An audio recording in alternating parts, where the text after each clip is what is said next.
वसावारीचा घेतला पावलांनी आव्हाळ वंटी तुझी सावली गळा भेट घेण्या भीमेची निघाली तुझ्या राम घोषात इंद्रायणी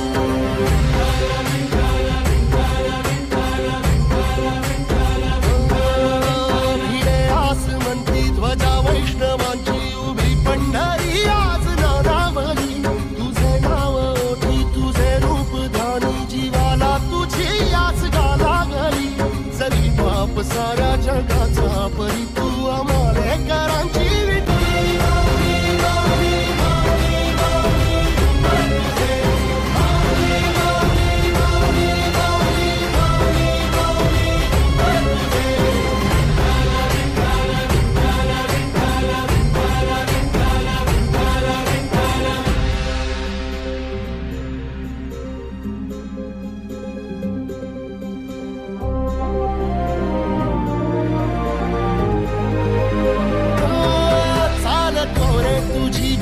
रात्रंदिनी घेतला